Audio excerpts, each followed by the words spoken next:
Yo, what's up? Welcome back din sa ating channel. It's Bobs TV.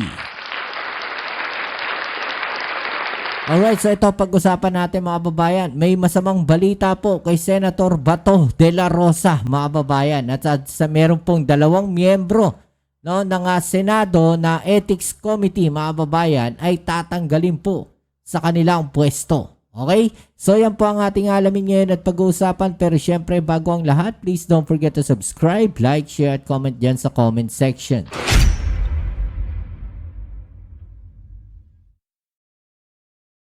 So ito pag-usapan natin mga babayan, no? Dalawang miyembro po ng Senate Ethics Committee tinanggal dahil sa conflict of interest mga babayan, no? Yan po ang ating alamin ngayon at pag-uusapan.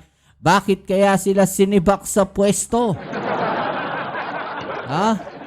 Okay, so bago po yan, shoutouts muna tayo sa mga followers at subscribers natin dyan. Maraming salamat sa inyong suporta. At syempre, hindi po nawawala ang ating 1 view, 1 like po sana sa ating video. Okay, so ito, umpisahan natin mga babayan, no? Bakit kaya sinibak, no? Ito pong mga senador na to. At sino kaya ang mga ipinalit mga babayan? No? Okay, so ito, alamin po natin yung balita na yan. Umpisahan natin dito, no, sa dalawang senador na sinibak po sa Ethics Committee mga babayan. No? Dalawang senador po yan. Tanggal dahil sa conflict of interest. Okay, so ito, umpisahan natin. Let's go. Asher, sino-sino itong mga senador na tinanggal sa Ethics Committee at ano yung dahilan ng pag-aalis sa kanila? Aga pinalitan sina Senators Ronald Bato de la Rosa at Joel Villanueva bilang miyembro ng Senate Committee on Ethics and Privileges dahil sa conflict of interest. Okay. Kasabay ng pagbabalik sesyon ng Senado, agad ring nagsumite ang Senate Minority Bloc ng listahan ng mga miyembro nito para sa Ethics Committee. Bunsod nito, Okay, so ang chairman po ng Ethics Committee mga babayan ay walang iba kundi si JV Ejercito mga babayan.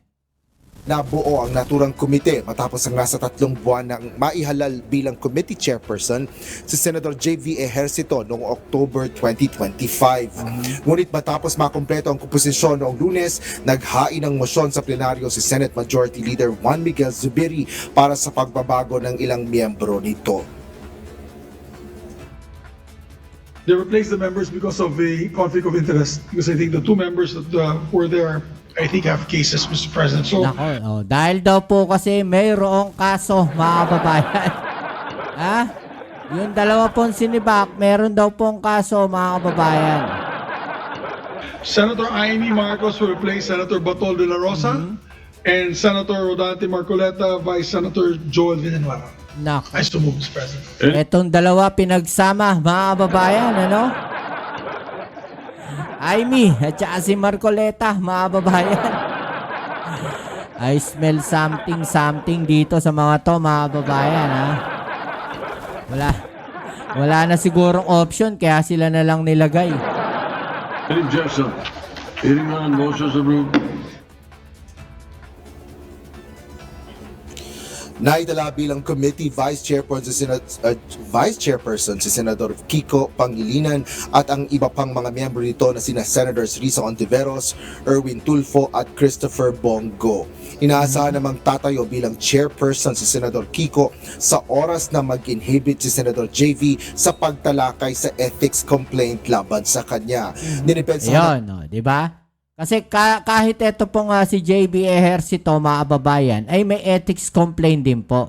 Dahil di umano, no, yung ethics complaint, mga babayan, naman ni Escudero naman, mga kababayan. Hindi daw po gumalaw. Sabi po, mga babayan. Kaya pati si JB Ejercito, sinampahan din ng ethics complaint. naman ni Senador Migs, si Senador JV, mula sa umano'y hindi pagganap ng tungkulin ng committee chair. Ito ay sa gitna ng inihaing ethics complaint laban kay Ejercito dahil sa umano'y kawalan ng aksyon sa naunang reklamo na inihain laban sa nooy Senate President Francis Jesus Cordero. Yan. Nilinaw ni Zubiri na ang pangunahing dahilan ng antala sa pagtalakay ng ilang ethics complaints sa Senado ay dahil hindi pa nabubuo ang komposisyon ng komite. Partikular ito dahil sa kakulangan sa listahan ng mga miyembro ng Ethics Committee mula sa panig ng Senate Minority Bloc. Bukod dito, Kasi nga naman, no, Senate Minority Block, mga kababayan nasan ba si ano? No, nasan ba si Escudero? Sila ba lilitis dyan? Siyempre, hindi nila lilitisin yan. Di ba, mga kababayan? Escudero kasama nila sa Minority Block naging abala din ng Senado sa budget deliberation at bicameral conference committee meeting hanggang sa abuti na ang break ng sesyon. Aga inaasahan na magsisimula na ring talakay ng ilan sa mga ethics complaint sa ethics or ng ethics or Senate Committee on Ethics and Privileges sa mga susunod na araw. Yan ang latest dito sa Okay, so yan mga kababayan, no? Dahil ultimo yung chairman, sinampahan ng ethics complaint, no? Eto, panoorin muna natin yung kay Chis Escudero. Bakit nga ba nadawit ito nga si Senator JB Ejercito? No? Pakinggan muna natin to.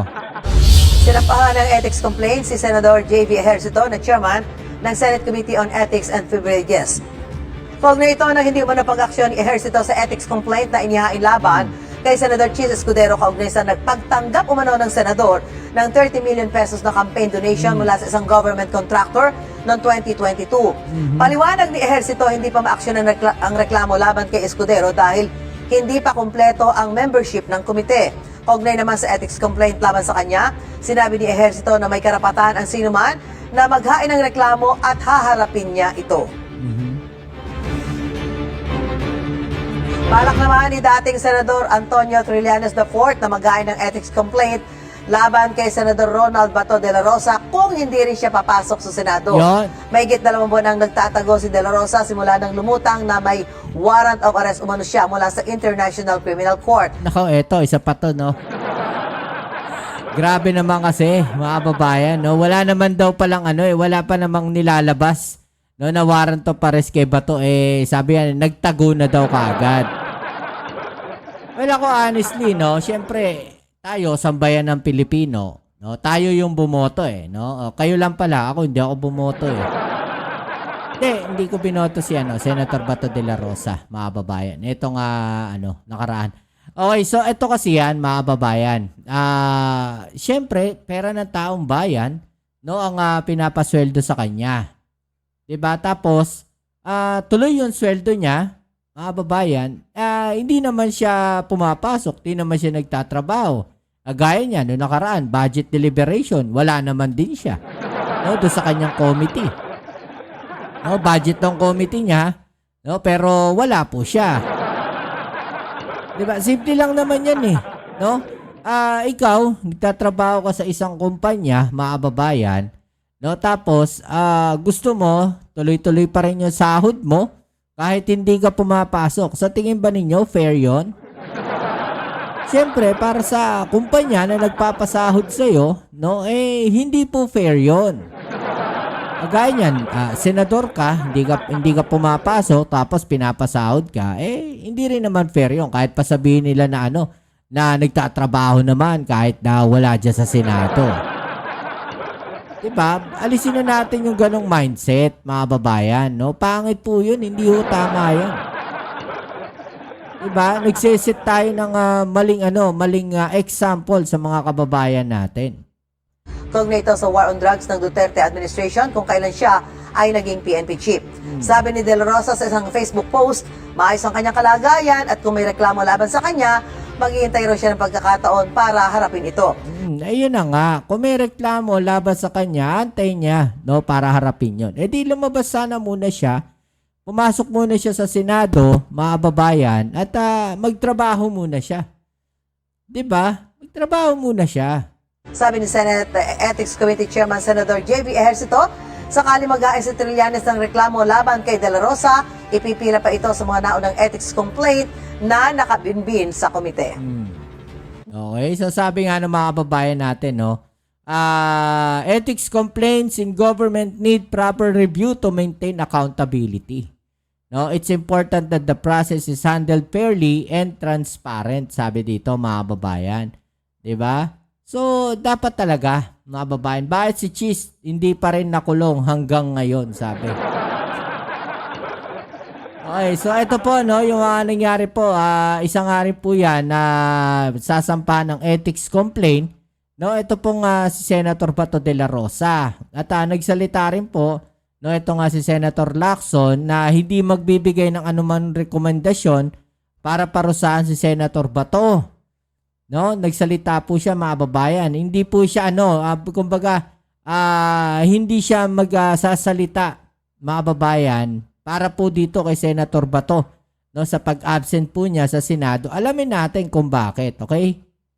Inilahad ni Senate President Pro Tempore Panfilo Ping Lacson na pinag-uusapan na mga posibleng hakbang kaugnay ng kaso ni Senador Ronald Bato de la Rosa. Sabi dito, sweldo ni de la Rosa maaaring itigil ng plenaryo habang absent sa Senado. Which is gano'n talaga dapat, no? 'Di ba? Kung wala namang wala namang valid reason, kumbaga, kunyari hindi naman siya nagkasakit, hindi naman siya na-hospitalize, so walang kung ano man mga kababayan, no? Absent lang naman siya, basta bigla na lang siya umabsent. Well, dapat nga may batas na ganun no? Pagka matagal kang absent sa Senado, dapat awol na, tanggal na kagad sa Senado. Diba? Dapat ganun, no? Palitan na natin yung batas. Pag di ka pumapasok, automatic sibak. Kunyari, 2 buwan ka nang di pumapasok na wala namang valid reason. Kagaya niyan, no? Yung kay Senator Bato de la Rosa, wala lang, nagtatago lang siya, absent lang siya. No, dapat pag ganyan, no, baguhin na yung batas. Pagka umabsent ka sa Senado ng 2 buwan na walang valid reason, dapat tanggalin na yung mga ganyan senador. Partikular dito ang patuloy na hindi paglahok ni Senador De La Rosa sa mga sesyon ng Senado simula pa noong November 2025. Oh, 'di ba? November, December, January na. 2 buwan na. Dapat after ng January, mga babayan, masibak. Yung senador na gano'n na hindi uma-absent, na hindi pumapasok. 'Di ba? Kasi tuloy yung sahod 'Di ba? Tapos kung saan lang natin nakikita. Diba? Kasunod dito ng pahayag ni Ombudsman Crispin Remulla na mayroon ang inilabas na arrest warrant ng International Criminal Court laban kay De La Rosa. Ito ay bilang akusado sa kaso kaugnay ng war on drugs campaign ng nakaraang administrasyon ng kilalang kaalyado ni dating Pangulong Rodrigo Roa Duterte. Ayon kay Senador Ping, napag-usapan kasama ni Senate President Vicente Soto III ang tungkol sa issue ng hindi pagpapakita. More or less, yun ang isang suggestion na baka isuspend or itigil yung sweldo kasi parang sabi ko kay SP kanina, paaral natin mabuti kasi covered kami ng civil service law. Baka hindi ubra yung hindi mo pa sweldo yung senador kung walang basis. Pero tama rin sa SP, we have our own rules. Bound tayo ng ethics committee recommendation. Once ma-adapt sa plenary, pwedeng isa sa mga recommendations at pwedeng implement ng plenary na itigil yung sweldo. That's one of these. Dapat itigil talaga kasi wala naman hindi naman siya nagtatrabaho. Ito honest opinion lang natin mga babayan. Just to be fair, no, doon sa mga senador na nandiyan dyan, nagtatrabaho, pumapasok. 'Di ba? What if gawin yan lahat ng mga senador? Pwede pala yun. No, hindi ako papasok pero sasahod pa rin ako. Sasabihin ko lang na nagtatrabaho naman, pumipirma naman ako sa mga dokumento. 'Di ba? So pwede pala. Gagayahin pwedeng gayahin ng mga senador 'Di ba? Hindi lang ginagawa nito mga senador natin, mga buting senador natin dahil alam nila na kailangan nila magtrabaho. No, pero just to be fair, 'di ba? Dapat pagka ganun, hindi na pumapasok, tanggalan na ng sweldo. 'Di ba? Paliwanag pa ng mambabatas, maaari ring talakayin ang issue sa Senate Committee on Ethics and Privileges sakaling may maghain sa komite ng reklamo. Isa na anya sa narinig niyang maghahain ng ethics complaint ay si former Senator Antonio Trillanes IV sa ika-6 na buwang absence si Senador Bato. Pwede sa recommendation, pwedeng gamitin yung Ethics Committee recommendation na merong kasama sa recommendation to amend the rules. Nilinaw naman ni Lacson na hindi siya magiging bahagi ng anumang rekomendasyon para parusahan si De La Rosa. Aniya, wala siyang moral authority upang gawin ito dahil minsan na rin siyang nanagay ginawa sa din niya. tulad ng sitwasyon. 15 taon na ang nakalilipas. Ginawa din. Asher Cadapan Jr. Ginawa din ni Senator Lacson. Kaya hindi siya. Kumbaga, yung mga ganong ethics complaint, yung mga ethics committee na ganyan, hindi siya sasali. No, hindi siya magsasalita, di ba? Kasi ginawa din niya dati. Pero yun nga yung sinasabi natin. No, ginawa na ni Senator Lacson dati. No, ginawa ni Senator Bato ngayon. No, in the future baka gawin uli. 'Di ba? Ang sinasabi natin, pagka ganyan, hindi na nga pumapasok, sumasahod pa, dapat alam niyo na. No, it's either tanggalan ng sweldo, tapos isang buwan pa uli hindi pumasok, tanggalin na sa pwesto. 'Di ba? Dapat ganun. Kasi hindi naman nagtatrabaho na maayos eh. Just to be fair. 'Di ba? Nakakaya sa ibang bansa, nakikita na ganyan na hindi pumapasok, sumasahod, senador natin. Diba? So, ano po masasabi niyo dyan, mga babae, no? I-comment sa ibaba ang inyong mga opinion at atin yung pag-usapan, alright? So, yan muli, kita tayo sa ating next video upload. Ito po muli ang inyong Kuya Mobs, it's Mobs TV. Peace and health.